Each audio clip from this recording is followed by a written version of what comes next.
Welcome to Dub Life Diaries, the podcast where passion meets the open road. I'm Joe Person, your host and also a lifelong dubber. Buckle up because this ride is just beginning. This podcast is sponsored by Volksmania Magazine. Good times, great cars, awesome Volksmaniacs. Visit Volksmania.com to learn more about this class-leading VW magazine. All right, welcome back to Dub Life Diaries. This is going to be a fun one, guys. I got a young man that is just an awesome young dude. I'm so stoked to have this guy on the show. Here's what I want you to do. Roll with me for a second, all right? Picture this. You're 16 years old. You're driving a Ford Ranger truck when you spot a blue 1972 Super Beetle sitting on the side of a dealership lot.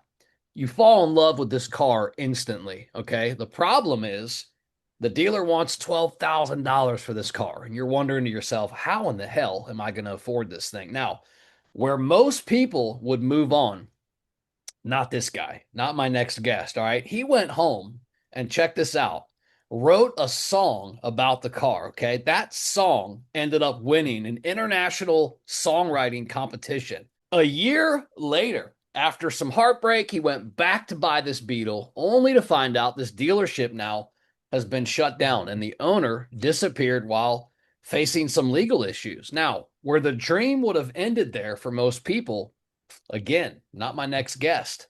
So while scrolling on Facebook Marketplace one evening, he noticed something that almost nobody else ever would have seen.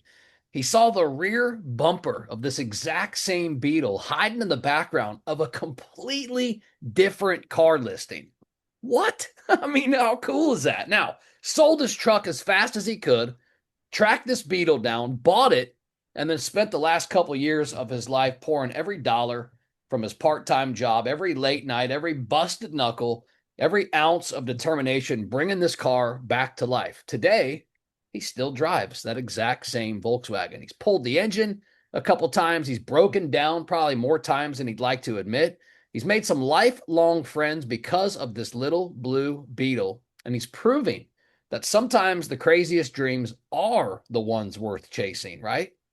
This is one of those stories that reminds you that a Volkswagen is never just a car. All right, let's get into it.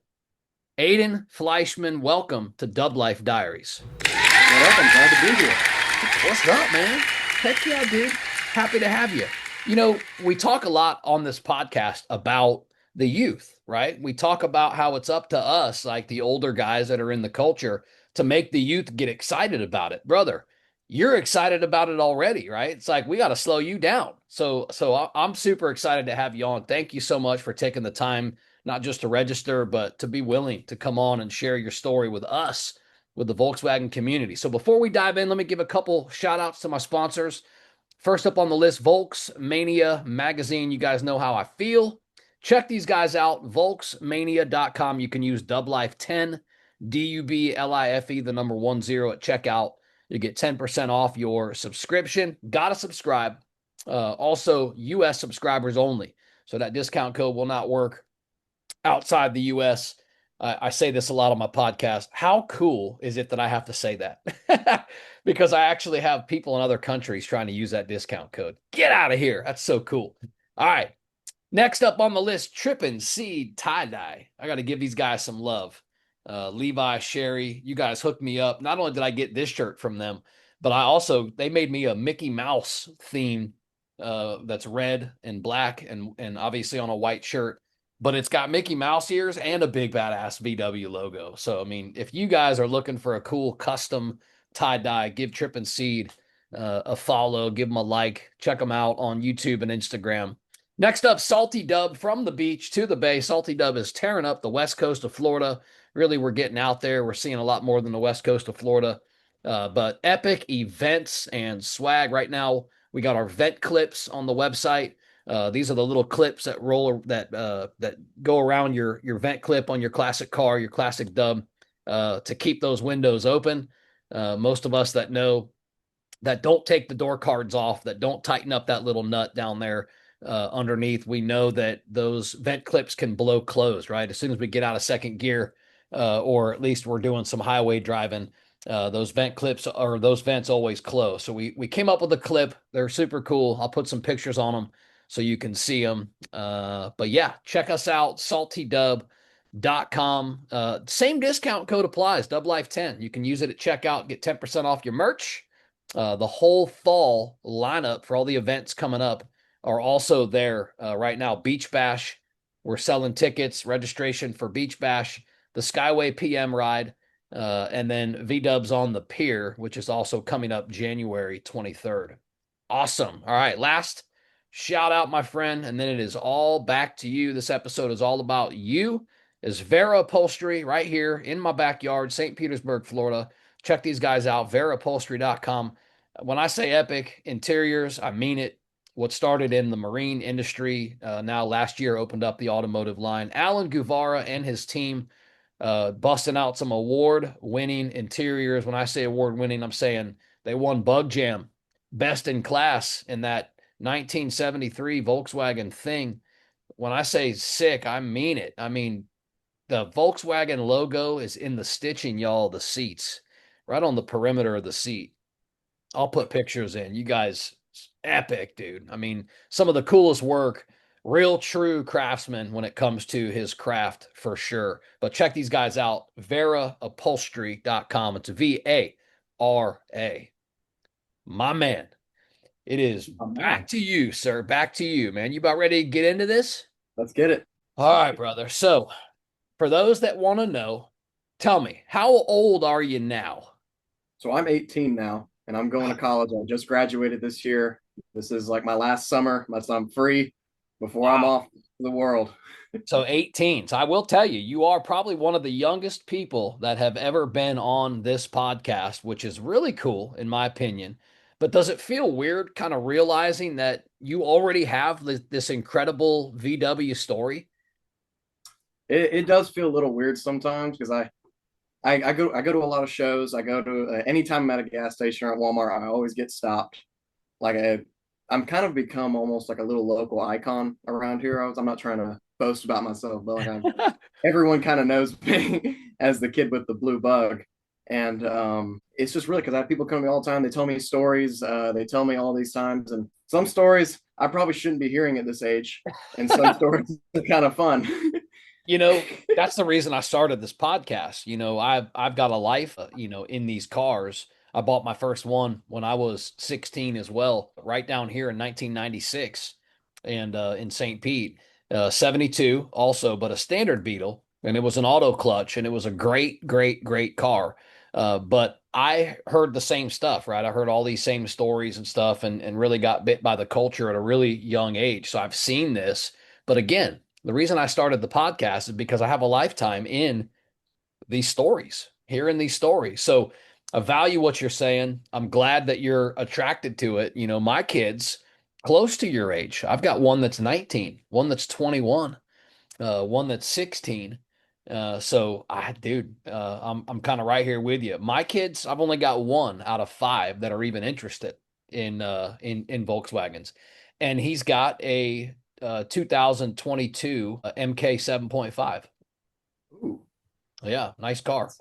that is a very nice car. Yeah, it's a And nice one car. thing, my goal was for when I'm this age and time, I want to be that dad with the really cool stories that are like unbelievable. That's just what I want to be. Brother, you're working on it, okay? We're gonna get into it, but tell me this: when did you actually first kind of get hooked on cars? So my grandpa has always been into cars. I remember the earliest car I remember having, he actually had a Porsche 911. It was 26, brand new, 2016 911. And my parents tell me that I've been into cars before that. I'm like, they tell me they have pictures of me. I would literally line up all my Hot Wheels on the ground and name off, trying it would go almost like classes. Like, this is a fast car. This is a car likes to go off the road. And it's like I would kind of organize them from that and Yeah, cool, kind of man. built and built and built. And then you know, of course, I got hooked on Fast and Furious and all that and Yeah. had all that dreams and all.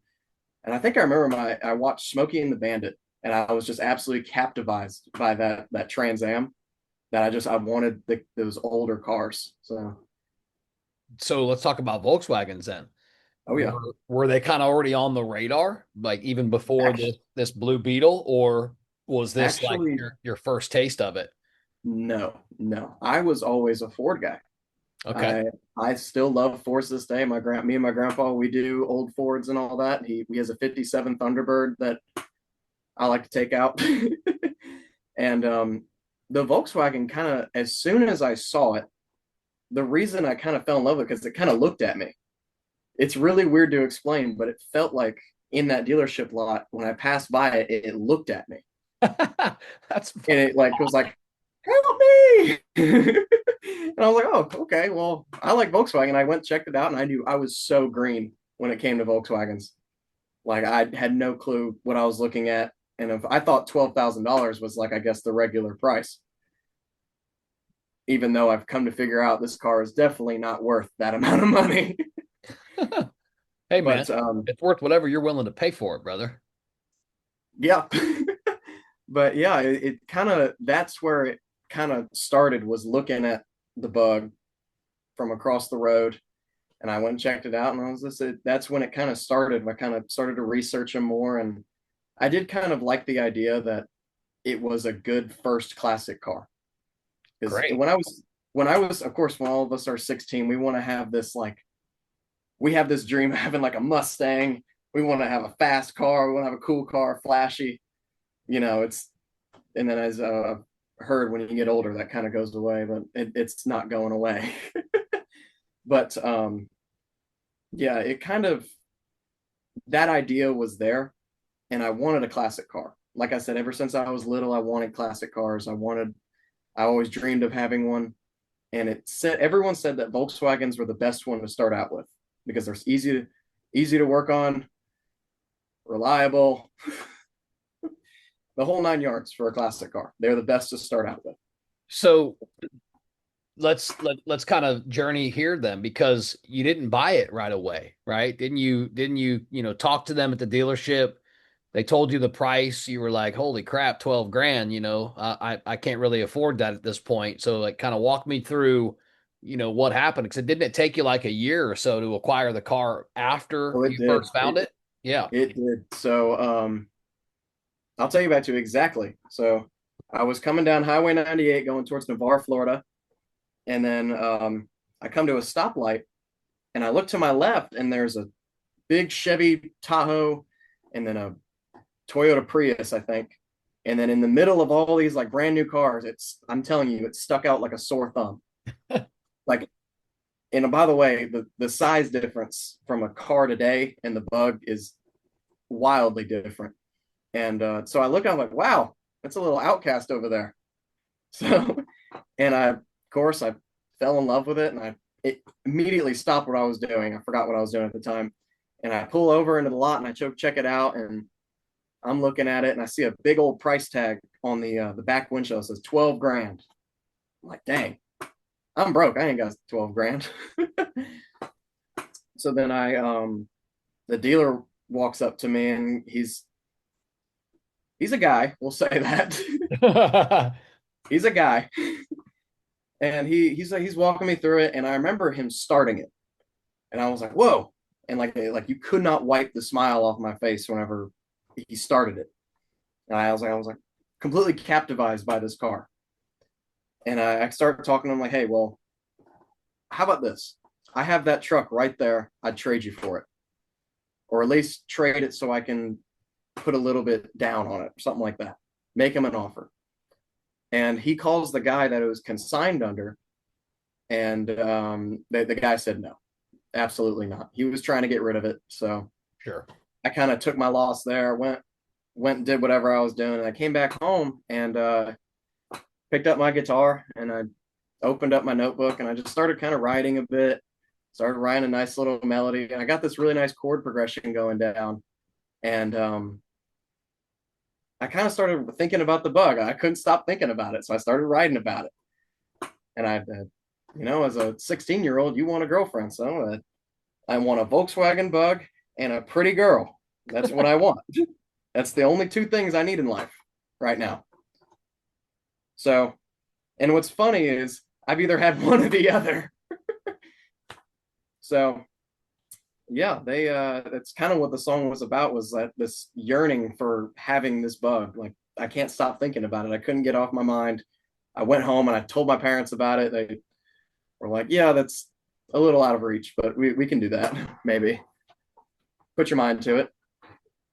Yeah, man. Good to have that encouragement, right? Yeah.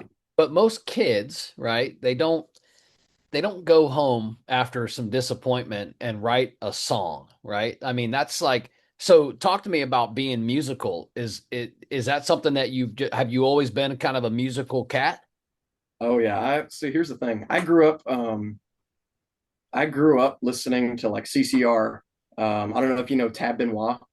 He's a I don't. really good he's a really, really good blues player. I've grown up on the blues because the blues is about Okay. letting blues out. Okay, cool, And man. my whole life I've just listened to music. And I remember when I was probably about 7 or 8 years old, I remember picking up my mom's little acoustic guitar and I just kind of started learning and I started taking lessons, and it just kind of came to this now where I'm playing shows and I'm writing music, and I have a whole collection of guitars, and I just I just love to play. It's almost like a release, like it's a therapy almost. Yeah, understand that. And something else I wanted to touch on before I get too far past it. I've talked to a lot of other cats in the past about these cars. Naturally, this is what this is, a Volkswagen podcast, right? And we always kind of draw the same conclusion that like a cat, these cars actually find us. So when you say, man, I don't know, it was just like it was smiling at me, it was looking at me, I'm telling you, it just kind of breeds into the psyche of these cars actually do find us. They have a way of finding us. And the ones that are supposed to be a part of our journey, they end up becoming a part of our journey one way or the other. But the coolest thing is, man, did you ever imagine in your life that this song that you wrote would end up becoming an international songwriting competition winner? No, so not in a million years. No. It was actually a lot for me to go into that competition because as songwriters and poets, we don't like to share our stuff because sometimes it gets personal. It Okay. gets sometimes because I know I write about heartbreak, I write about disappointment, I write about happy things, I write about positive things. I like to keep a good balance, but those things that they're personal, so I don't really like to show people my work. So I go to this competition and it's gosh, it's like a strange thing. It's a strange feeling because I've never shown it. My parents have never heard my music. Nobody has ever heard my music except myself. Wow. So that was a first time for everybody. And it surprisingly blew everyone out of the water. And I was like, oh wow, so my music is good. So people like this stuff. So I kept writing and I kept writing and I wrote a lot of blues songs, and I feel what's nice is I feel a lot more comfortable doing that now, is showing people my work and doing that. So So did you ever think, or did the thought ever cross your mind that had that trade been accepted when you first offered it, if you would have somehow found a way to get this car off that car lot in the very beginning when you first found it, maybe the song never happens? yep, the song would have never happened. Wow, man. I'm I telling you, mean, that song would have never happened. it's so I would have pulled up in the bug and just kind of went on from there. yeah, it's cool what disappointment sometimes can bring, right? So It's an sometimes some of opportunity. the greatest opportunities in our life are born from disappointment, are born from heartache, from things that don't end up coming to fruition, right? Oh yeah, Yeah. 100%. That's what the blues is. It's Yeah. disappointment. It's heartbreak. Yeah. And Cool. the song that the Volkswagen song that I wrote, it was a little more cheerful and it had more of like a Paul McCartney vibe to it. But a lot of the songs I write are blues. There's a lot of Ray Vaughan inspiration from it. There's a lot of Albert Albert King in it. Just a lot of just pouring my soul out. When you can't say something, you say it through music. Very cool. That's what you do. Yeah. Understood. Do you perform the song still or to this I day? do. Yeah, do you? So I do. One of my most popular songs is called Cold Sunday.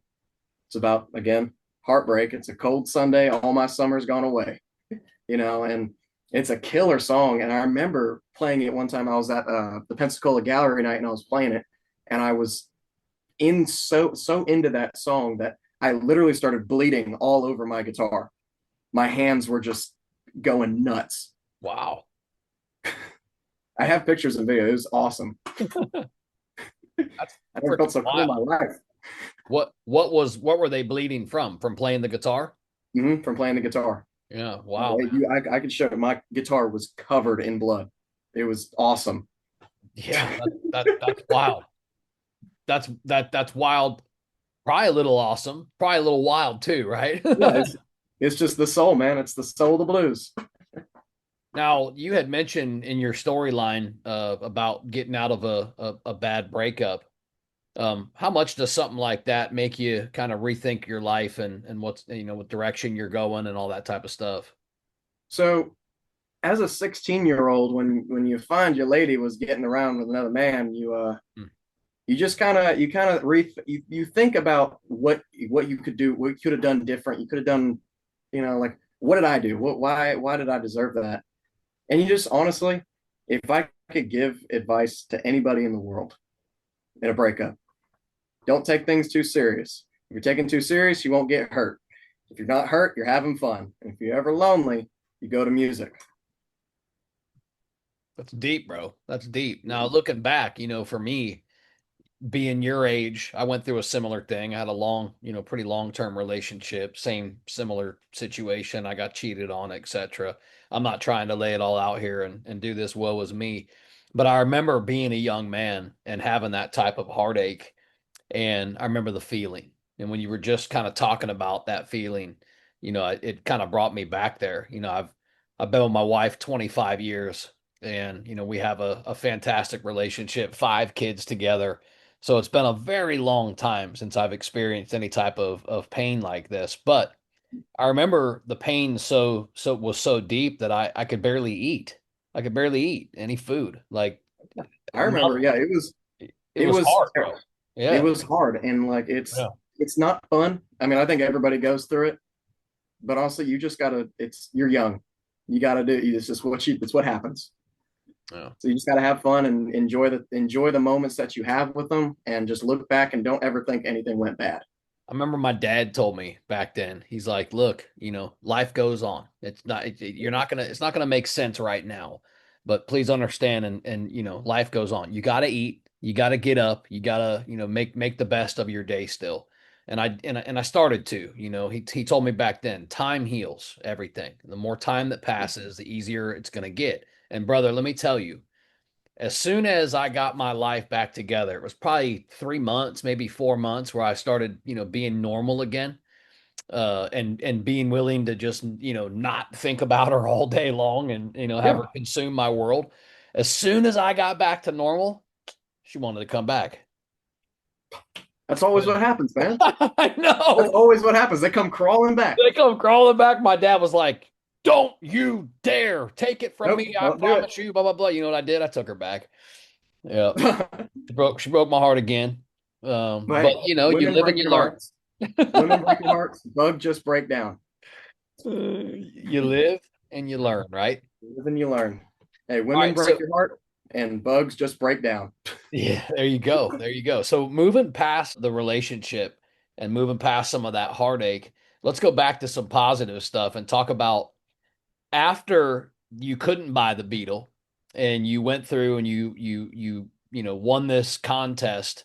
uh let's talk about what buying the Beetle looked like now. So in the timeline, you go back to this dealership now because what did you win? Did you win a sum of money, or like, tell me what winning this contest did for you? So winning the contest was more like bragging rights. um, I think I got like $100 or something like that, and then I also got Oh, like a T-shirt, and I got a little gift bag. I think I had some guitar picks, a capo, and just like okay. a notebook or something like that. It was just some regular little awards, and it wasn't just like the physical awards. It was the mental. It was honestly a mental award Okay. because, like, again, like I said, I was scared to show people my music, and now Right. that I realize people like it, it's out there. So, um, So you go but back to this dealership to look for yeah, this car, and the car and the dealership are gone. the whole thing was gone. Like it felt like the week before I saw it, and then it was gone. Like it was the wildest thing. So I go up there, and it's like the whole lot is chained off.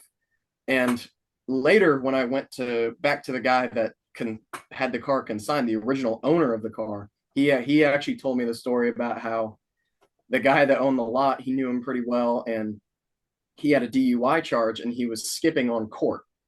Oh, And dang. You can't the do that. police came. The police came and just shut it all down and arrested him. And Oh, I remember him saying the police called him and goes, "Yeah, you need to get all these cars out of here because I'm gonna get back to all the cars in a minute." wild. I mean, it almost sounds like a movie, truly. I know it does. It's just this system of events that's happening. Like it kind of went through my head. Like, does it really? Does this? Am I really destined to get this bug? Yeah, bro. Now it gets even cooler, right? And again, these cars find you, okay? Exactly. Okay, so walk us through this. Now, this whole marketplace experience kind of enters the picture. So, tell everybody what you're doing on marketplace. What are you looking for, and what do you actually see? Honestly, at the time, I kind of it was probably about a month later after I figured out the dealership had closed down and it just wasn't I hadn't seen it since. I was looking for a buck because ever since I saw that one, I wanted one. There was no doubt about it that I wanted one. And I wouldn't stop bugging my parents about it. I was telling everybody that I wanted one. And I'm just kind of scrolling through Marketplace and I'm looking through other bugs and I found a crispy listing for a gold 76 280Z. Like I'm telling like this thing was a deal.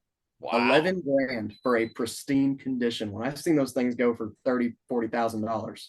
Wow. And I look in the background and I see the deck lid and I see on the back because I could tell it was the same bug because it had this sticker on it that said like it was like a political party sticker on there.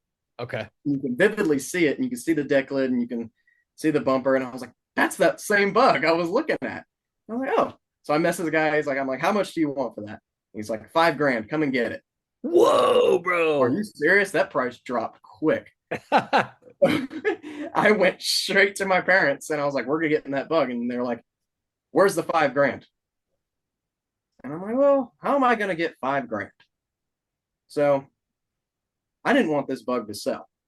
I did not want somebody to come and scoop it up and me not ever see it again. So this is the part I didn't tell you in my description was I actually went to my grandmother and she is the one of the real reasons I have it because she goes, I will loan you the 5 grand. Oh, wow. And she put so much trust in me. I paid her back within 24 hours. Dude. I Very put cool. the I put my I had a 94 Ford Ranger, which by the way was so pimped out. Like this was a 90s kid's dream. It had a sub box, crisp metal flake paint, white walls. Like it was the whole 9 yards, man. And Wow. I sold that perfectly running truck for this car that I don't even know runs. It's been sitting in a barn for God knows how long. Went in a consignment lot, and some guy came look at it every once in a while. And it's just one thing after the next. I'm like, well, should I have sold the truck? And I go up there, and we go. And by the way, my parents did not know I knew how to drive a stick. I had learned on a buddy's car of mine. He had a twin turbo Dodge Neon that I learned on. A Dodge Neon. Heck yeah. Yeah, and they're like, and you don't know how to drive a stick.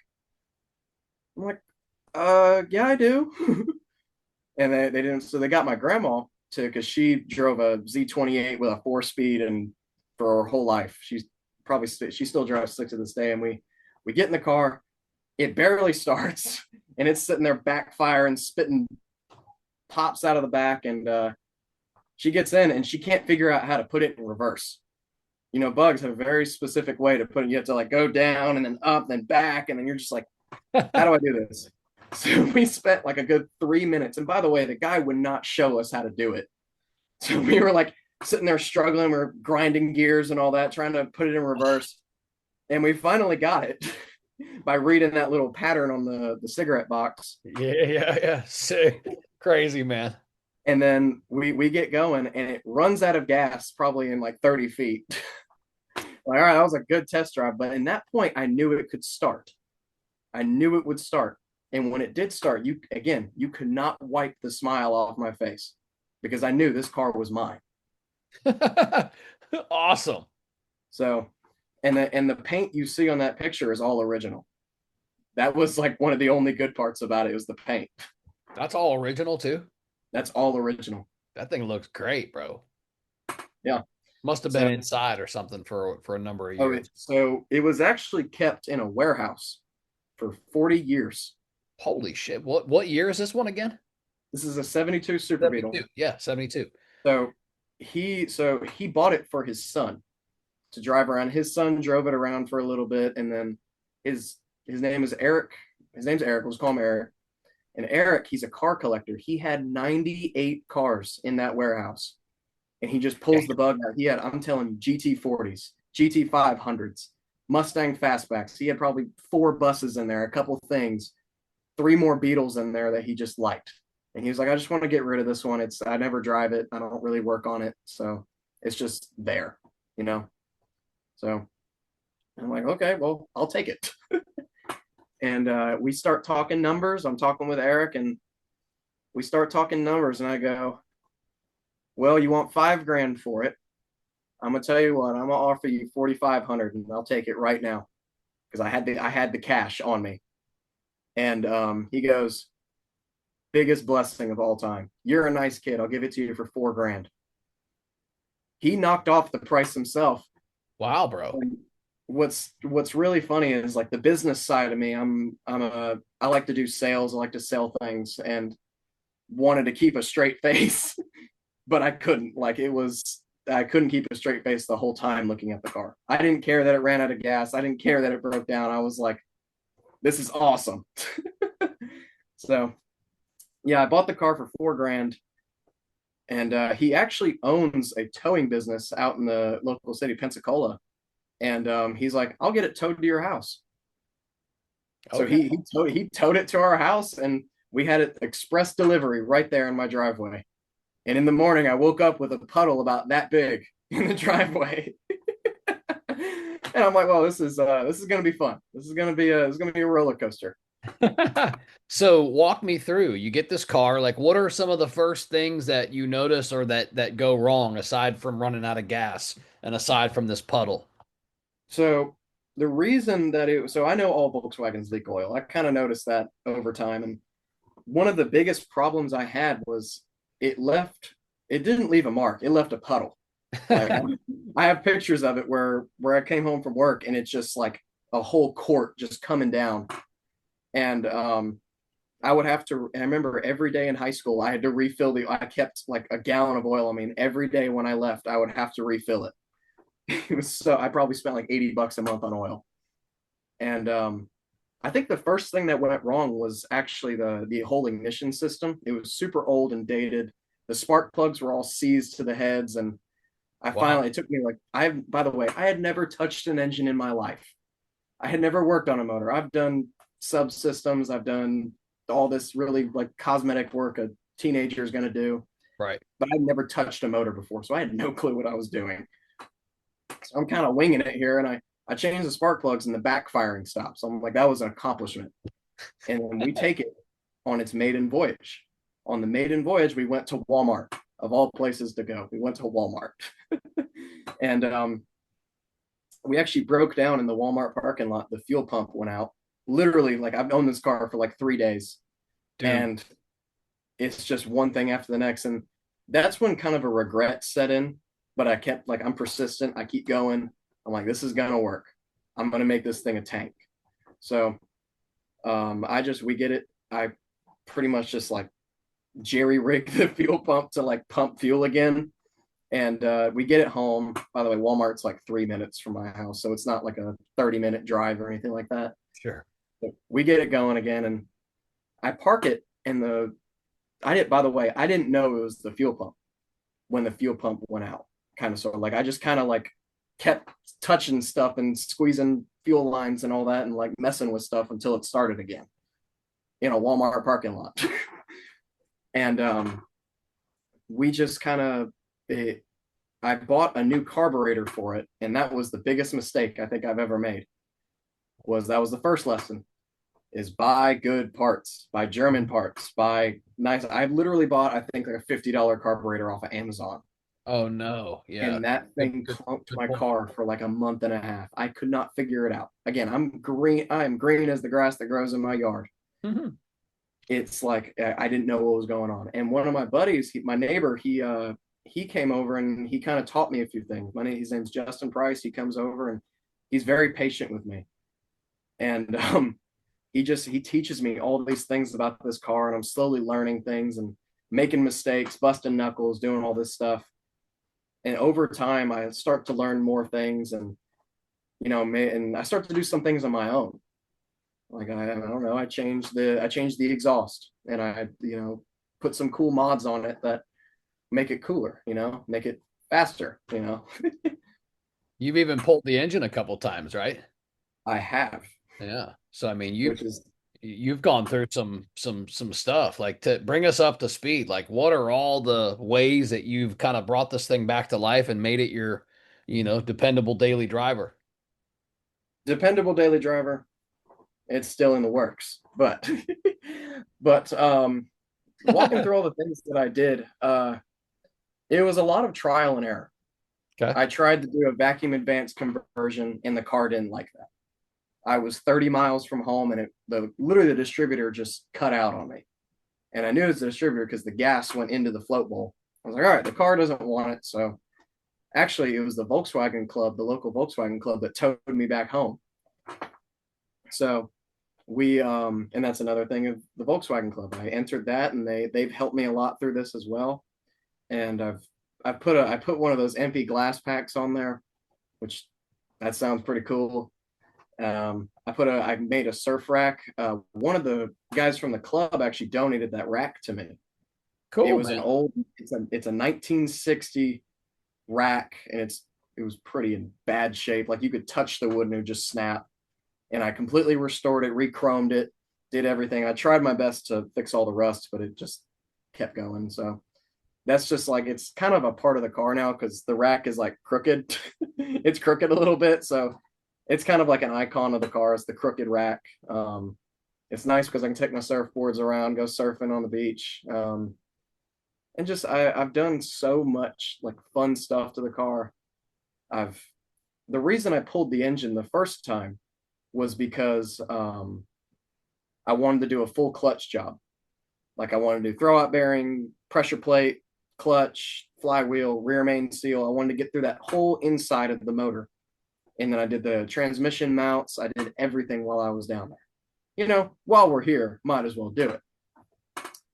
So, and that's actually was a super easy job. I learned a lot from that. I never pulled a motor on a Volkswagen. I pulled the motor on an MG Midget before, but I never pulled the motor on a Volkswagen. I didn't know I had to go down, not up. That was a little weird. I was like, this thing goes under the car. Okay. So we did the full clutch job, and what's funny was a week later, um, I have to pull the motor again, and that was the most frustrating fix I think I've ever had to do because I Wow. just pulled the motor. I just did it. I don't want to do it again. So what happened was this torque wrench that I was using, I set it to like 400 foot-pounds or something like that. And it was actually the spring inside of it was broken and I didn't know it. And it only went up to 200, but it's set up to 400. Oh no. So I torque it down and only goes to 200, but I didn't know it.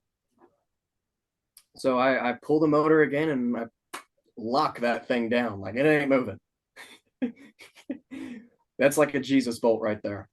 And it was actually the club that helped me again. They are always there for you. And that's something I've learned is that the club is always there. So We're going to talk about the club in a little while.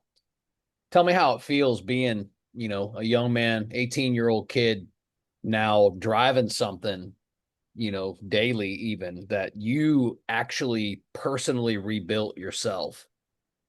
Um, it feels a little over time, I'll be honest, over time when you drive it, it kind of just becomes a normal car to you. If you drive something every day, it's gonna become a normal car. But the fact that like it makes me smile every time someone I see it in a parking lot and somebody will come up like check it out or something like that. It's just this is not something that everybody does. Like I went above and beyond to get this car and get it right and learn off of it. I made a vow to myself when I bought the car to never take it to a shop. Never take it to a shop. I had to learn everything. I really dig that about you. I really do, because it's not every day that, a young person is going to come into this scene and kind of have that, I don't know, man, kind of that old soul, Yeah. mentality, and talking about your club, which is Oil Slicker Society. We're going to talk about them here in a second, but I love what you've experienced because we say this in the culture all the time, right? People come for the cars, but they stay for the people. So obviously that is very true to you. You've kind of found your home with Oil Slicker Society. Talk to us about that. How did you meet Glenn?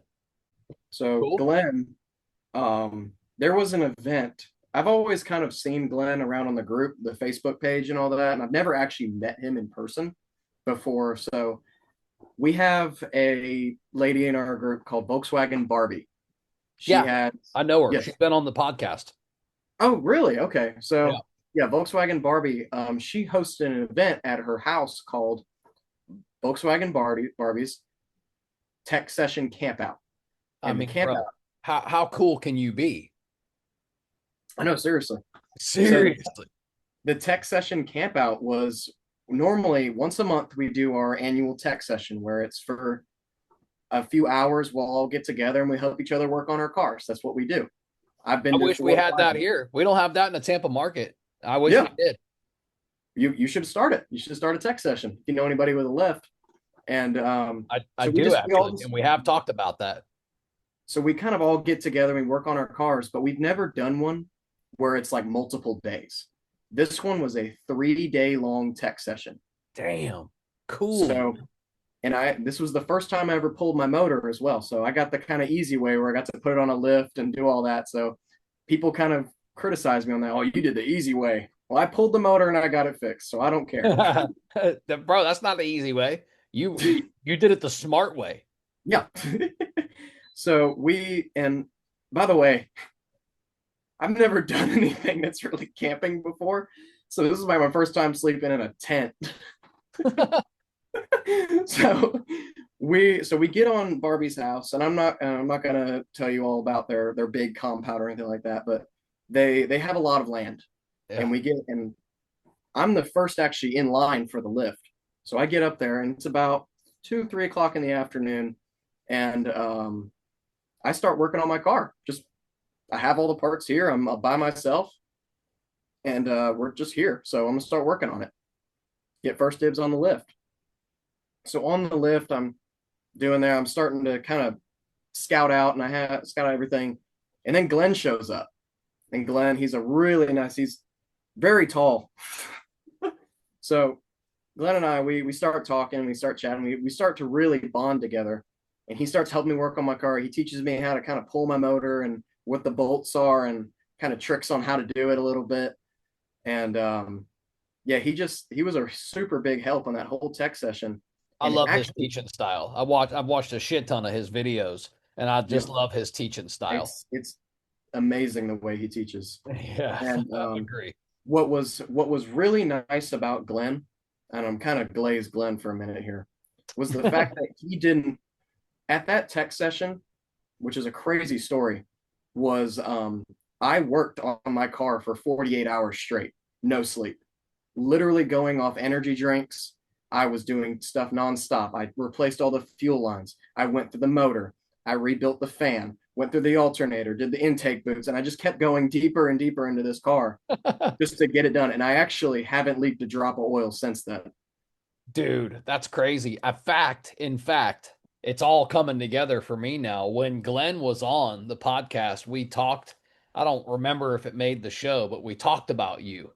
And he had Oh, mentioned that really? somebody from the tech sessions that was leaking a whole bunch of oil since that tech session isn't leaking any oil at all. And I was like, Yeah, it whoa, hasn't man, leaked a that's drop great. since. That's you. And That's cool. that's me. Well, it's a small world. Yeah. So we we actually so it got to a point and people started showing up. Everyone started kind of showing up, and there was probably about 100 people there, all kind of just Yeah. helping each other out. And we were all there was a bunch of Badass, dude. it was a big old Volkswagen show, and I'm still on the lift. I'm doing all this stuff, and Glenn stayed up with me till 4 o'clock in the morning and helped me work on my car. Wow, dude. What a cool guy, man. And he helped me do all of it. And what I really like about Glenn is that he understood this is my car. I'm going to do what I want to do with it. I'm going to go as far as I want to go. I'm not going to try and hate on the other guys, but a lot of the other guys they're kind of arguing over whose way was the best. Glenn goes, "This is the way I would do it. I'm going to recommend this, but if you don't want to do it that way, that's completely fine. We'll do it another way. If you don't feel comfortable doing that to your car, that's okay." So that just made me feel very comfortable there, and it was a lot of like, well, you should do this, you should do this, and then people started messing with it and like doing it their way, and I'm like, well, please, just I'm already here. Let's rope it in. Let's do it one way only. I remember on the oil leak, it was the sump studs. They were all stripped out, so I retapped them and I put the drop studs that go from 8 mil to 6 mil. Hmm. And I put red Loctite on them and I sealed them up. And what people would do is they would take them out when I wasn't looking and then like doing it their way. And I'm like, if anybody touches the red Loctite again, I'm gonna freak out. Okay, because by the way, I haven't slept in like 30 hours. I was on edge. I was going completely off White Monster. That was it. Those are pretty good, actually. Yeah, those are delicious. They are sugar Not free. sponsored by Monster, by the way. But yeah, and Glenn was just there the whole time for me. And also Glenn showed up. I always host cruises and I do my annual every year. I'm an ice cream addict. I will eat tubs of ice cream. I don't care who judges me, okay? When I'm in my a room after a breakup, there's a tub of ice cream in me. Okay. I'm listening to All like right, we got to ask now. What kind of ice cream? All right. what kind of ice cream? Yeah. Okay. I got a few flavors. All right, let's hear them. Baskin Robbins Gold Medal Ribbon, number one. The best Okay. one of all time. Caramel chocolate vanilla mix. Okay. Beach Day. Graham cracker with a little bit of blue raspberry. It's surprisingly good. Ooh, And also just it's kind of a this is kind of a dull way to end it, but I really like vanilla. I just really like vanilla. I got a 7-year-old that likes vanilla. He doesn't like anything else. I'm Yeah. a chocolate peanut butter kind of guy. Ooh, Uh, like a Reese's cup, man. I like it. I like yeah. it. I like it a Uh-huh. lot. And then And there's this ice cream here locally that I've actually found out you can get other places, but there's a place that I worked at. It's actually one of my first jobs called Larry's Ice Cream on St. Pete Beach. Um, they had an ice cream flavor there called Smurf, which was blue raspberry ice cream with marshmallows in it. Right? You don't think it's yeah, but yeah, it was just so that's good. It's always that's my exactly what Beach Day is, except it adds graham cracker. yeah, cool as hell. I bet you Yeah, it's awesome because it, that's one of my favorite flavors of ice cream. it's so good. But It's like savory. I'll freak you out with the with my favorite ice cream of all time. You ready? What is it? Rum raisin. Rum raisin. Okay. I'm a rum raisin Okay. guy. I'm not the kind of person to judge other people by what they like. They're your taste buds. You like it. Personally, you would never catch me in a million years eating rum raisin. Oh, it's so good. But yeah, going back to Glenn, so every year, every summer on July 19th, I host my annual ice cream, my magical journey to go get ice cream. That is the exact name. It is Aiden's magical journey to get the sweet nectar of ice cream. I love it, dude. And July 19th is National Ice Cream Day. Okay. So I remember my first year doing it, we had a whole slew of people show up. And in my second year, Glenn was the only one that showed up, and that meant so much to me that he showed up for that. Was just because I like to enjoy things with my friends, and I actually did. I host a lot of cruises with them. I did my 18th birthday cruise.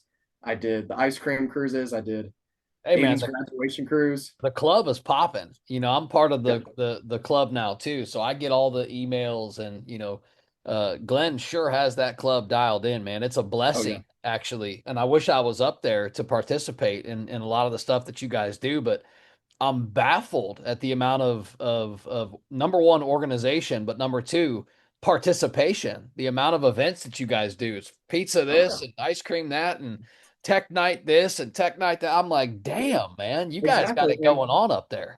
I am part of two clubs. I want to give a shout out to the Pensacola Volkswagen Club, like Mhm. Pensacola VW happenings and all that. I know you, Glenn, and all them had kind of like a rough tussle, but I'm like kind of in the middle.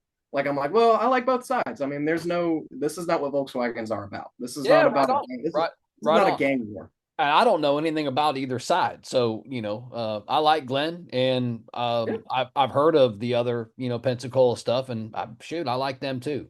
yeah, they're great guys, and they're all great people. So yeah, so oh, I was trying to say, yeah, but yeah, Glenn's a great guy. I can go on for Glenn for hours. What do you think it is about Volkswagens that seem to attract just genuinely good people? Like, they say birds of a feather kind of flock together, but I feel like Volkswagens are the staple here. So what do you think? I think it's because Volkswagens are just naturally happy cars. They have a big old smile on their face all the time. Mhm. So that's Mhm. one thing. And also just the people who grew up on Volkswagens, they all had somebody to mentor them. Just like some people are mentoring me. Cause I'll be honest, I know how to work on my car a lot more than when I first got it, but still there's things I have no clue how to do. And Sure. I'll have to ask help. You No, go in that's a Mustang, because I've seen the Ford clubs, because me and my grandpa would go to Ford shows and all that. And you'll go there and they'll be like, well, they don't, it's just a constant battle to talk about themselves. And it's like, well, my seats are original. Well, my headlights are original. I have an original valve cover bolt. I'm like, I just have a Volkswagen. I think it's cool. yeah, right. But I mean, it's just the community. We're all together. It's a learning experience together. We all learn from each other, and that's what we do. Is we're a community together. Yeah, love it, man. Love it. So let's fast forward a little bit. We'll go Yeah. outside of cars for just a second, but you're in college now, you said, right? Oh yeah. I start Monday. All right. So let's talk about that, right? How do you balance your life, your music, your school, and classic Volkswagens? So the program I'm actually going in is air cooled mechanics. No way, bro. They I'm have going to a be class. They have a class for that? so it's an aviational maintenance. It's Okay. aviation maintenance and engineering class, Oh, and wow. I have a full ride scholarship to go. And I by the way, I know nothing about planes, and I went to tour. I've just always wanted to fly. I've always That's just what I want to do. If I put myself to do it, I'm gonna go do it. Like I like learning new things. Like I literally learned how to go do gunslinging the other day. That's just what I do. I just learn new things all the time. Okay. So I was like, well, I've always wanted to fly. I've always wanted to work on planes. And I go in the hangar where like their hangar is a classroom. So I look over at like the engines that you have to rebuild. I'm like, that's my motor. That's the same motor I have in my car. And they're all air cooled stuff. That's what they are. I'm like, and it kind of gave me a little bit of boost of confidence in that program. I was like, well, I know a little bit about this now. This is not nothing new to me. So Cool. I mean, it's going to be a hard class, I know, but I know I can get through it. That's my mindset is I know I can do it. I know I can get through it. That's how I get through working on the bug is I know I can do it. I know it's going to work again. I know we're going to get this fixed. Well, they say attitude's everything, and you have Yeah. the right attitude. That's the best start period ever, right? Is So a positive attitude. What is next for the car? what is next for the car? Right now, I don't want to jinx. I'm gonna knock on wood here, but it's I don't want to touch it because it's like it's working fine. And I'm like, well, what if I want to do this? I'm like, well, we should do this. And then no, I want to do dual carbs. But wait, the carb's working fine right now. But I think dual carbs is next. I think I want to do dual carbs, maybe some dual 34s. Um, I have always wanted to upgrade it to like a 1700 cc, Right. just because, but that's a lot of money and a lot of money that I don't have right now. So we're trucking along, and anything that just kind of piques my eye, I'll just get it. Yeah, Like man. I've always wanted a whale tail. I know it doesn't really fit the build because the build's always been like a little surfer bug I can go cruise around in. But I'm looking more towards like a 70s street machine. I've always seen these bugs where it's like got the center line rims, kind of that rake stance to it, got the Yeah, big whale tail in the back, like it's a love it. mean machine. Yeah, I love that. No problem. And one day maybe you get that big motor. Maybe, and it just right now I'm trying to keep it dependable right now. That's kind of my goal is Okay. just keep it working, keep it going, do its regular maintenance, and this guy. It's the only thing that's really bothering right now is the suspension because that What? McPherson strut system, Uh, it's a pain in the butt. And one of the sway bar mounts, the head of the bolt came off and it came down and it made the sway bar go from this to like this. So the car's a little out of whack, but it's nothing I can't fix. Something I can't not do, you know. yeah, cool. Okay. Anything on the car left to restore, or is it are you pretty good there? Yes, there's a lot to restore in the bug. The suspension, like I said, the suspension. Yeah, yeah, yeah. Okay. I've Okay. done I've done a disc brake conversion. I've kind of done the motor a bit, made it to where it's going. And the suspension is my worst fear because there's just so many little bolts and components and things I don't know about that kind of scare me a little bit. But I'm Oh, slowly learning and I'm slowly getting piece by piece. I yeah. And replaced the ball as soon joints as the you other start day. working on them and diving in, you just like the rest of it, man, you're gonna pick it right up. Oh yeah. And I believe I can. I believe I can do it. Yeah. It's gonna be a learning process and it's a little scary because the whole front end was kind of rusted out. And it's all the bolts are like if you twist on a bolt, it's gonna break. Like there's no saving it. There's no PB blast, anything I can do to it. What about other Volkswagens? Any dreams of having one? Do you like buses? Like I've got a Gia. Do you like Gias? You like Type threes? You like things? What? I do. So I like Westfalia camper buses. I love those. Okay. I do. I have always liked like a 68, 69 bug.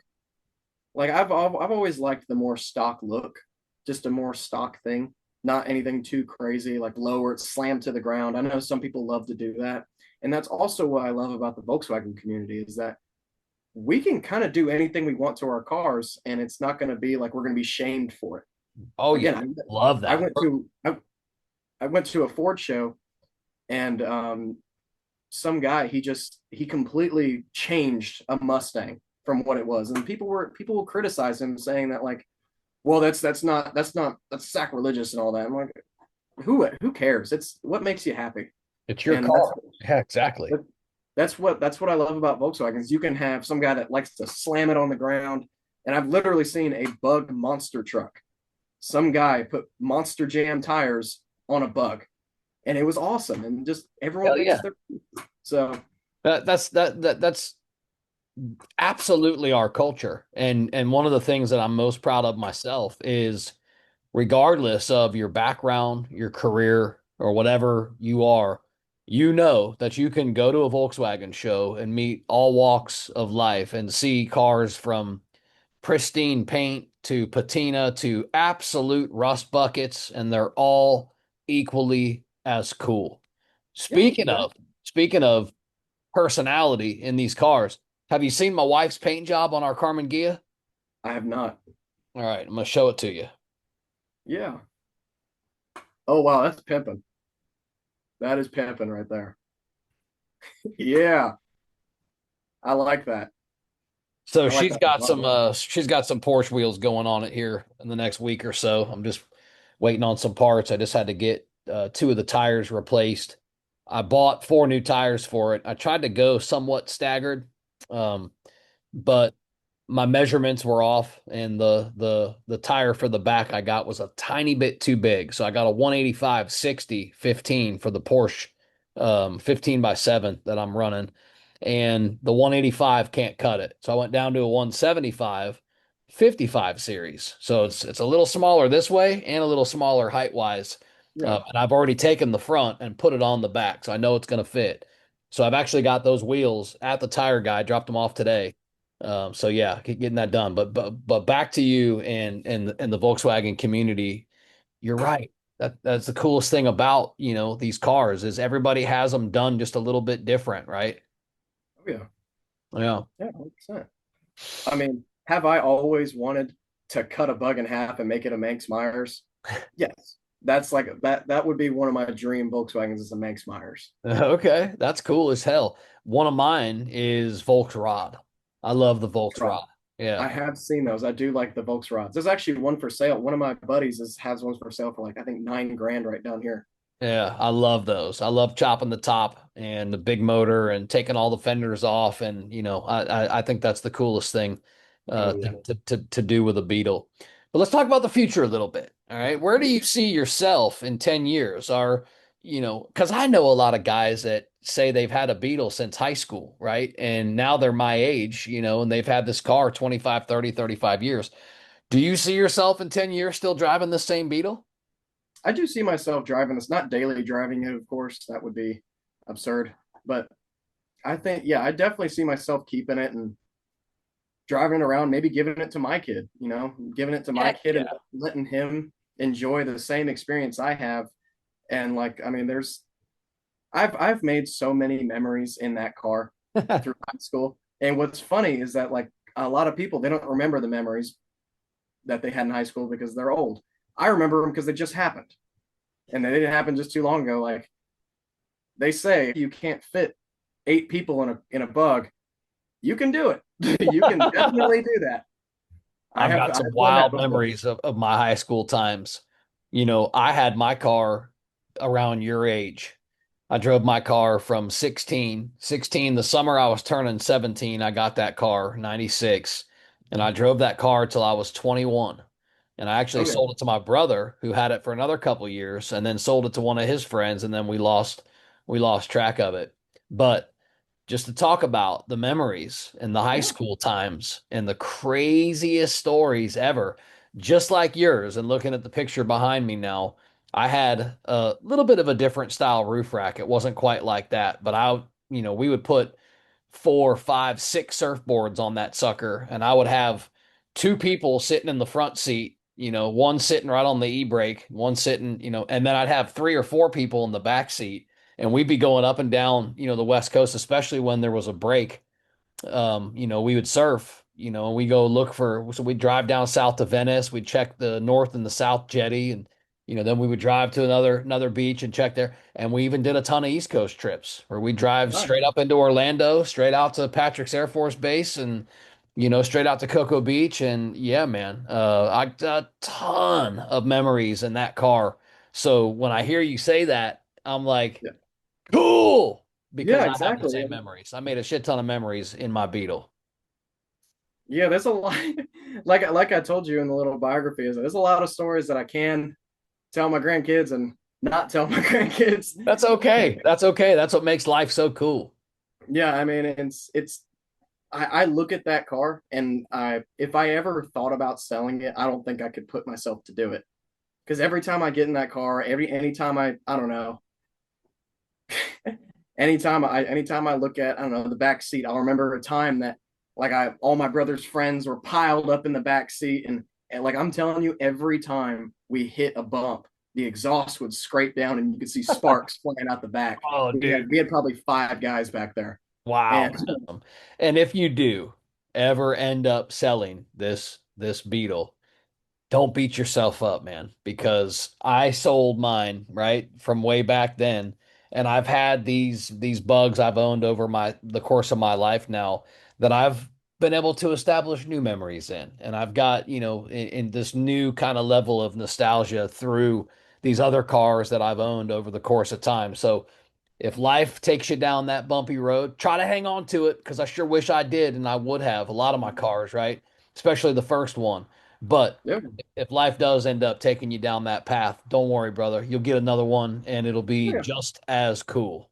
You know what would happen is I would sell it and then like years later I would find it again and I'd buy It'll it back. come back to you. Yeah, yeah, That is yeah. exactly what would happen. I'm telling you, man, that's Yeah. exactly what would happen. Yeah, because they find us and they sure do. I love that. And you're exactly right. I bet you it would. Still waiting for mine from high school to find me. I'll tell Oh you yeah. what.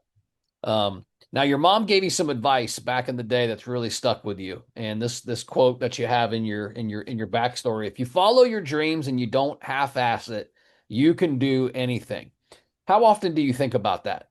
I think about that every day, every single day. Anytime I try and do something, anything I put my mind to, I said, don't half-ass it. Don't half-ass that doing. Because you're going to wonder, because Matthew McConaughey said this, you're going to wonder what it would be like if you didn't. If you did it all the way, if you half-ass it, you're going to wonder what would have happened if I didn't. And what would have happened if I would have gone the full ways and I would have done it all. Put it in my all, and if it went wrong, it went wrong. And you do that, and you'll get whatever you want. If you're persistent, you'll accomplish whatever you need. What would you tell another teen who's maybe chasing a dream like this, that might seem unrealistic to some people? Yeah. Um, this kind of is a big question for me because this was the kind of thing. It was a big step.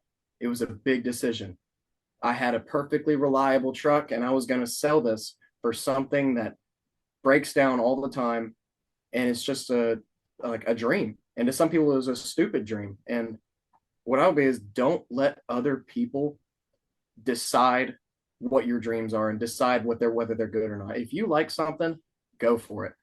Heck If yeah. you like that car, go for it. Whether it's a Thunderbird, a Bug, a bus, a Mustang, Camaro, whatever. If you like it, you like it. And if you want it, you go get it. Don't care what anybody else says. Great advice. Because that's what I had to tell myself is for a long time, I seeked everybody else's approval to like, well, you're not going to want a classic car, dude. You're not going to want to drive a stick every day. You're not going to want to do that. But then I was like, well, I want to do this. So no matter what you say or not, this is Yeah, what I want to do. I did it too in high school as well, and I wanted it too. And I'm telling you, I think the first day I brought my Beetle home, my dad had this big ass house on the water. He says, what are you doing parking that thing in my driveway?" I'm like, "Oh man, got freaking shot to the heart, man." Yeah, I know. Right before that, I had a '78 Ford truck that didn't have floorboards, and it leaked oil too pretty bad. And he said the same thing about that truck. He's like, "Man, of all the vehicles you could have, why do you keep picking these cars that nobody else wants?" I'm like, "Because everybody wants these cars. You just don't Yeah, realize exactly. that." I'm not gonna lie. From when I bought the Volkswagen, I have noticed and I think this is everywhere. There's been a trend. There's been this almost like a Volkswagen aesthetic that I've been seeing, where people just buy them for the aesthetic, and it's like they're going up in value, man. They're Yeah, going yeah. up, and people Because are wanting them. they're getting harder and harder to find. Even though Yeah, like we're in the culture and we're on marketplace every day, I joke around all the time and say that, I'm on marketplace probably 2 hours a day looking for Volkswagens and opportunities. I probably spend too much time on marketplace, but they're harder and harder to find. The prices are going up. I mean, we're in a little bit of a down market right now for classic cars as a whole. But we're not down like we were, in the 90s. In the yeah. You 90s, can I probably paid. for $300. Yeah, dude, exactly. And I talk to guys all the time that are like, "Yeah, man, I got my first Beetle for $50." I'm like, "What, dude? I paid 2 grand for mine, and that was a good deal." But back then, in '96, this car was a '72 standard Beetle, auto stick, 76,000 miles, man. It was a one owner. I bought it from a little old lady, and it was her baby. And she Yeah, wanted to give me all the nuances. And you sure you don't want me to take you around the parking lot and show you how to shift? And I'm like, "Lady, no, I want the car. Like, here's the money. Like, let me get out of your hair." Like, I knew what I wanted and I wanted to just get my show on the road. But yeah, man. But yeah, no, back to you for sure. How about life lessons? life What's this? level, Yeah, what's this car? What's Volkswagen taught you maybe about life that has nothing to do with cars?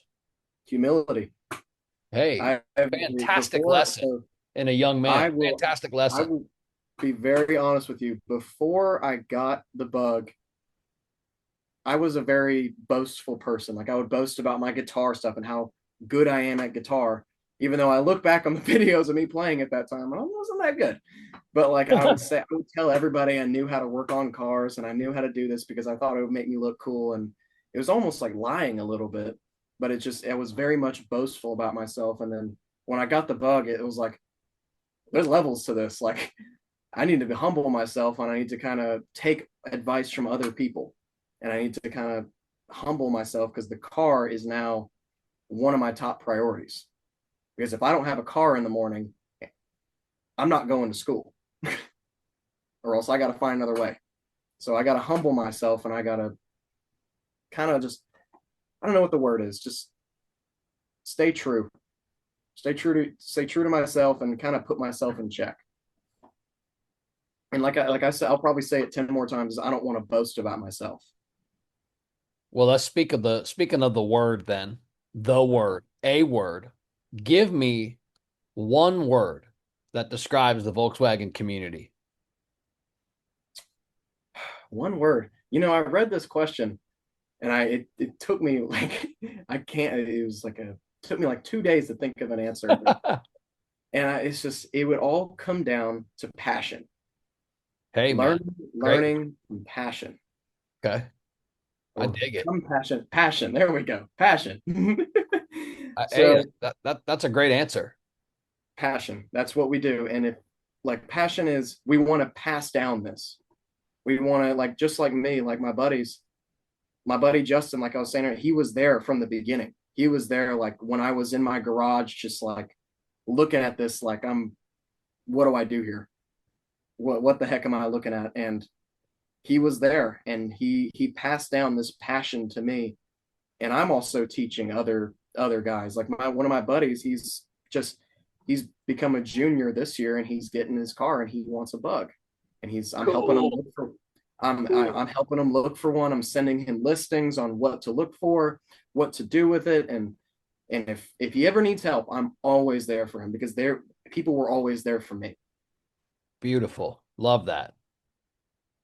So If yeah, I might not know everything, but I mean, I have learned a lot from being humble. Excellent attitude, man. Here we go again, full circle on your attitude. You got a great attitude. If your future grandkids are listening to this episode one day, because it's going to live forever, it's online. As soon as it goes live, buddy, it's Yeah. there forever. What's going to be one story that you hope they remember? One story I hope they remember. Um, there's too many to count. So when I was going down to Destin, Florida, in that area because I had a paint shop offer me a quote because I wanted to do a white two-tone. As you Okay. can see in the picture, that never happened. So I'm trying to go to a quote, and the distributor, like I said, gas went into the float bowl, and I was like 30 miles from home. And I break down and I'm on the road. It is hot. It's like 105 degrees outside in Florida. It's always hot here. And we go and I don't know what to do. By the way, at that time, I didn't have any money. I had like $30 in my account. Mm. I could not pay for a tow truck. I called a tow truck and they were like, it'll be $200. They wanted like 200, $300 just to tow me home. And I'm like, no, I can't afford that. So I call my buddy again, Justin. I call him and he comes out there and we're like, what do we do? What do we do? And then a guy in an F-250 passes by and he makes a U-turn. And he comes into there, he comes by me, he parks up next to me, and he goes, you're Aiden, right? I'm like, how do you know me? Or something like, you're in the Volkswagen club. I'm in the club too. I'm gonna go grab my trailer and we're gonna get you home, bud. And I'm like, whoa, Mm. holy moly. Like your friends are always gonna be there for you. And like, man, that was like, I don't know if you're religious, but God was there. God, the Lord was there, and He was helping me out. And if Ian wasn't there, I don't think I would have gotten that car home. I don't know how I would have. That's so cool, man. And to give credit where it's due, I love that. And I got a story that they're going to remember. Oh yeah. How about that their grandfather wrote a song about a car that he couldn't get. And Oh he yeah. ended up finding it and it found him. I mean, what a cool story. Yeah, What a and cool story. it's a catchy song. It's a really I still play it, and it's a pretty catchy song, man. And like I don't Like, I that's think I've only catchy. It won a contest. Yeah, well, I mean, I've performed it a few other places. I don't perform it as much as my other songs I do because a lot of my other songs are a little more relatable to people. They're, Right. you know, oh, she loved me. And some people, I always tell people before I play the song, I go, if you ask me, if you ever talk to me, I'm gonna talk your head off about Volkswagens. So I've talked your head off about so much. I want to put everything I talk about into a song. So yeah, that's every time I play it, it gets people happy and it makes me happy to play it. And just a fun song. Heck Really yeah. All right, man. I got some rapid fire questions for you. rapid fire. Now, Let's do it. these questions demand a fast response. As I always say every episode, if a story comes of it, I'm not going to talk you out of it, but these questions are designed for a fast response. All right. Hmm. You ready? I'm ready. Let's do it. All right, rapid fire. Manual or automatic? Manual all day. Man. Okay. Super Beetle or standard Beetle? Super Beetle because in a standard Beetle you can't see me fitting a chick in the car. The front. So in the front, it's like a tradition for me. Whenever I'm on a date, I open up the front, and we all sit down together. And I remember I know you said you want to interrupt me out of the Oh story, man, but that's cool. I'm I never gonna remember stop with my with my girlfriend at the time, we went down under what we call the 3 Mile Bridge, and we were just sitting there. She was all up over me, and she was all had her around me, and we were looking at the ocean, and the pastor of my church pulls up next to me because he recognized the car. you. Oh my And goodness. I'm like, "Hey, Joe," and that's kind of our little thing was that like you can't fit a chick in the front of a standard Beetle. Okay. I can. Dig So it. So Super Beetle it is. Super Beetle it is all day. All right. How about this one? Oval or split window?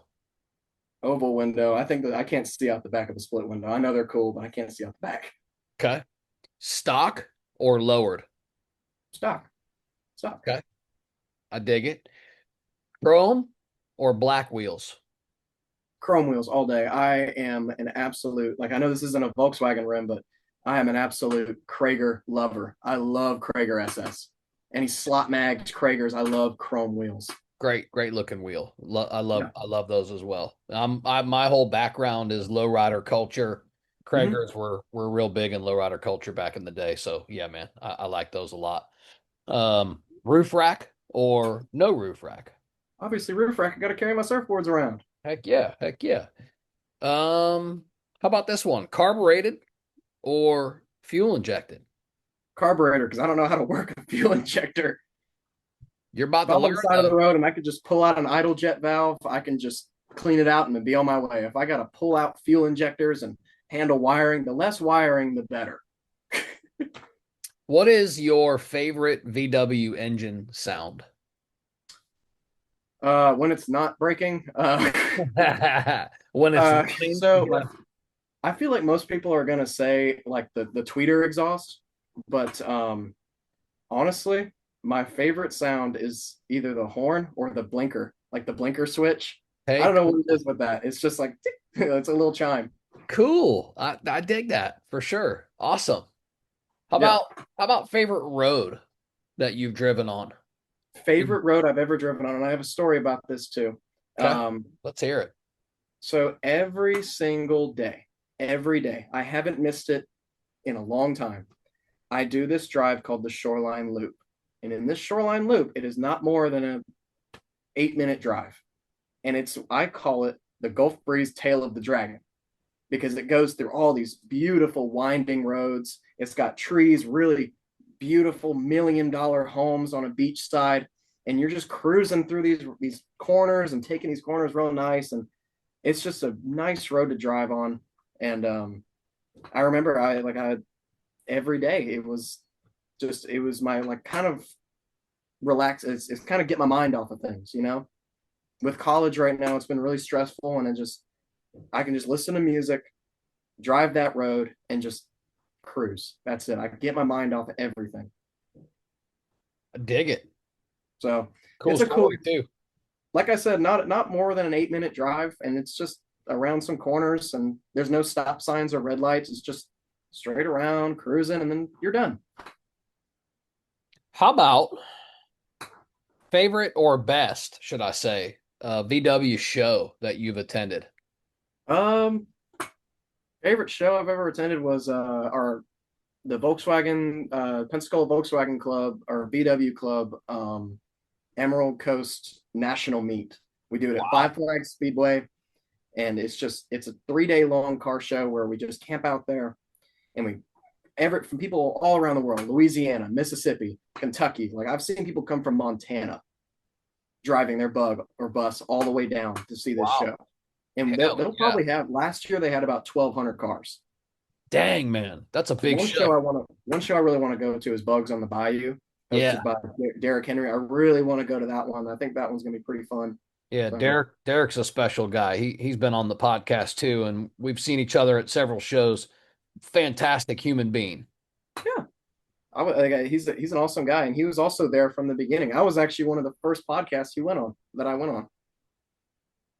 I went Um, on his podcast on oh YouTube. So, yeah, cool man. Yeah, he's a special one for sure. yeah. Here, how about one tool? One tool every VW owner should carry. Um, a tool, not a part, right? Yeah, tool. Okay. I always carry around. I went to Walmart and I got one of those like $40 1 ton trolley jacks. It is so much easier to change a tire when you have that little trolley jack. Will fit. It will literally fit in the corner of your front, and it's so much better than that one you have to like put on the side and crank up. It's just if you have that, it helps so much, and it's not more than 10 pounds. You just carry it around with you. Yeah, so cool. A jack. I like it. How about this one? One VW myth that is completely wrong. One VW myth that's completely wrong. Probably they don't get chicks because yeah, they I don't know if it's where the area I'm in or like because I'm a good looking dude, but like um you can drive everyone thinks you got to drive a Mustang, a Camaro or anything like that. No, you want chicks, you buy a bug. You buy a bug and they will Well, come flocking. how about favorite VW color? Favorite VW color, I have always liked I actually really like Glenn's bug, the 72. Hmm. He has a 72 that looks like more of like an early 60s, and I love like the emerald marine green on that.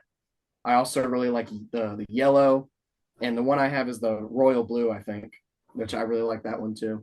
Yeah, So, great color. That blue's a great color. oh yeah. Um, how about this one? It's a good one. This might even generate a story. If your Beetle could talk, what would it say about you as a person? Actually, this was one of the hardest questions. I don't know. I don't know if it would thank me or call me an idiot, but I don't know. I think it would probably I think it would thank me for getting it out of that barn. It never got touched. It was like it was meant to be driven and it didn't. And like I said, it sat in that barn for 40 years. It only had 15,000 miles when I bought it. Damn. Yeah, I'm not joking. It had such low mileage when I bought it. And that just proves another point that like it just sat there. And Right. I think it would honestly thank me for taking it out of there and just giving it a new life and not just keeping it in a garage all the time and taking it out for a show like once a week. I drive that thing every day. Yeah, I dig that for sure. Awesome. So yeah, that's kind of that's it's driving every day. I mean, thanks for driving me every day and keeping up with me and So, kind of so gratitude. It would say thank you. I dig yeah. that. I love it. I And hope it would thank me. It better thank me. yeah, Jeez. I'm gonna agree. I'm gonna agree because you drive it a lot. You pay attention to it. You work on it. You give it the attention it deserves. And that's really when you hear a lot of folks when they, when they sell their cars or whatever, usually the in the description, that's what you hear. I don't have time for this anymore. It just sits there. It Yeah. doesn't get the attention it deserves. Sounds like yours does. So that's pretty dope, man. All right, Yeah, how about this? Finish this sentence for me. Life is better when. life is better when you enjoy the little things and you have gratitude. Mm, You thank God for everything and you appreciate what you have. If you spend your whole life chasing more, you're never going to have enough. never gonna be satisfied. I mean it's like, could I get a better bug? Could I get one? Could I get one that's $30,000 that some guy went completely through and it's never going to break down in the future? Yeah, I could totally do that, but it's the little things that count. I mean, every time my bug, it does something funny. The other day, like yesterday, I was driving and it was torrential downpour. Like my and my windshield, my bug kind of pranked me, and the windshield wipers wouldn't turn on. Oh, And I'm like, okay, we're not doing this right now. And they turned on. I was like, okay, okay, thanks. So you just had just to gotta talk. You just had to talk to her. appreciate the little things in life, and you'll be happy. Does your car have a name? Maggie. Maggie. Okay. Yeah, she's got a name, all right. And that's a wrap for this episode of Dub Life Diaries. Thanks for riding along with us and diving into these incredible stories of the people in the dubs that drive their dreams. If you love today's episode, don't forget to subscribe or hit that follow button so you never miss an adventure. Do you have a story to tell or know somebody else who's living the dub life? Awesome! Reach out to us. You can find us on all socials at Dub Life Diaries or shoot me an email. I'm not hard to find. dublifediaries@gmail.com. Until next time, keep the engines humming and the wheels turning, and always follow the road that inspires you. This is Joe Person. I'm signing off. I'll catch you on the next ride.